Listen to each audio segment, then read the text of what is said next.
बच्चों, अब हम आगे देखेंगे भारतीय संविधान। भारतीय लोकतंत्र का केंद्रीय मूल है, क्योंकि संविधान क्या होता है? संविधान में नियम कानून होते हैं जिसके अनुसार कोई भी देश चलता है। तो जो अंग्रेज लोग थे उन्होंने क्या किया? उन्होंने हमारे देश के लोगों को अंग्रेजी शिक्षा देना प्रारंभ कर दिया। वो अंग्रेजी शिक्षा क्यों देना चाहते थे हमारे लोगों को? क्योंकि उन्हें पता था कि इनको अंग्रेजी नहीं आती है और जब तक ये अंग्रेजी नहीं सीखेंगे तब तक ये हमारा कोई भी काम नहीं कर सकते। तो इसी चीज़ का फ़ायदा उठाने के लिए उन्होंने अपने लाभ के लिए भारतीय लोगों को अंग्रेजी शिक्षा देना प्रारंभ किया कि ये हमारे नीचे काम करेंगे, हमारे लिए काम करेंगे। लेकिन हमारे लोगों ने अंग्रेजी शिक्षा तो ले ली, लेकिन उन्होंने अंग्रेजों का साथ नहीं दिया, उनके काम वो नहीं आए। काफ़ी लोग जो थे उन्होंने इस चीज़ का विरोध किया। उन्होंने कहा कि हम अंग्रेजों के शोषण से और उनके अत्याचार से थक चुके हैं, तो हम उनके अनुसार कार्य नहीं करेंगे।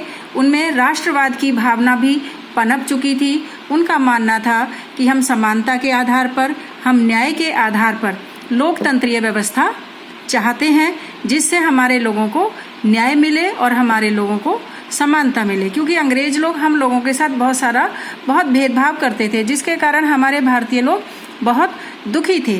तो इसलिए भारतीय लोगों ने उनका विरोध करना शुरू कर दिया। अंग्रेजी शिक्षा तो उन्होंने ले ली, लेकिन अंग्रेजों ने जिस वजह से उनको अंग्रेजी शिक्षा दी थी उसका उन्होंने विरोध किया। वो उनके अनुसार उन्होंने कार्य नहीं किया। तो इसी दौरान क्या हुआ? कराची में एक अधिवेशन हुआ। कराची में जब अधिवेशन हुआ था 1931 में ये अधिवेशन हुआ था।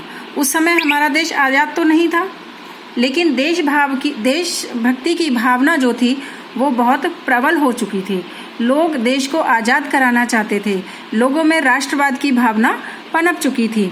तो उसी समय मोतीलाल नेहरू और जो कांग्रेस के बड़े बड़े नेता थे, 8 नेता, उन सब ने एक मीटिंग की और उस मीटिंग में उन्होंने संविधान का मसौदा तैयार किया। हालांकि देश स्वतंत्र नहीं था, लेकिन वो भविष्य की कल्पना कर रहे थे कि जब हम अंग्रेजों से आज़ाद होंगे, जब हमारा देश आज़ाद होगा, तो हम किस तरह का भारत चाहते हैं, तो हम किस तरह की व्यवस्था भारत में करेंगे।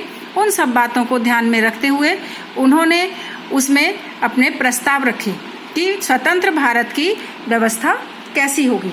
तो उस प्रस्ताव में जो उन्होंने बिंदु रखे, बहुत सारे बिंदु हैं, लेकिन मैं आपको थोड़े से बता देती हूँ। जैसे संघ बनाएंगे, अभिव्यक्ति, सभी व्यक्तियों को बोलने की स्वतंत्रता होगी, अपनी बात को कहने की स्वतंत्रता होगी, धर्म की आज़ादी, कोई भी व्यक्ति किसी भी धर्म को अपना सकता है, किसी से वो बंधा हुआ नहीं है, मत देने का अधिकार, सभी को वोट देने दिया जाएगा। पहले जो मत देने की आयु क्या थी?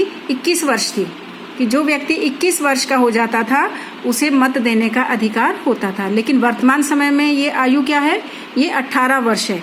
फिर उसमें ये भी कहा गया कि जो प्राथमिक शिक्षा सभी बच्चों को दी जाएगी और वो निःशुल्क दी जाएगी, किसी का शोषण नहीं किया जाएगा।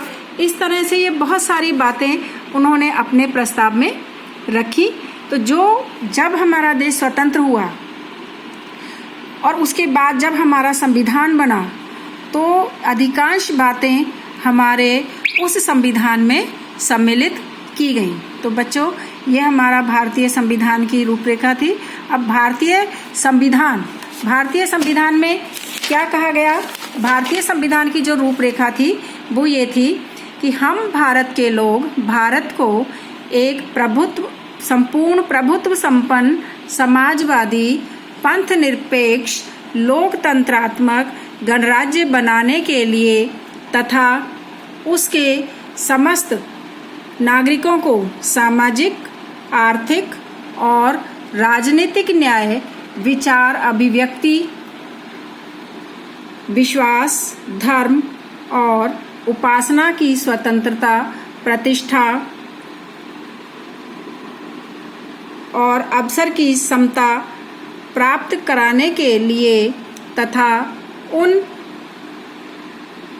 सब में व्यक्ति की गरिमा और राष्ट्र की एकता व अखंडता सुनिश्चित करने वाली बंधुता बढ़ाने के लिए दृढ़ संकल्प होकर अपनी इस संविधान सभा में आज दिनांक 26 नवंबर 1949 ईस्वी को एतत् द्वारा इस संविधान को अंगीकृत, अधिनियमित और आत्मर्पित करते हैं। तो बच्चों, ये हमारी क्या थी? ये संविधान, हमारा भारतीय संविधान की रूपरेखा थी जो कि लिखी गई। तो बच्चों, ये आपका लोकतंत्र हो गया और भारतीय संविधान आपको पढ़ाया है। अब ये चैप्टर आगे और चलेगा, लेकिन ये टॉपिक यहीं समाप्त होता है। धन्यवाद।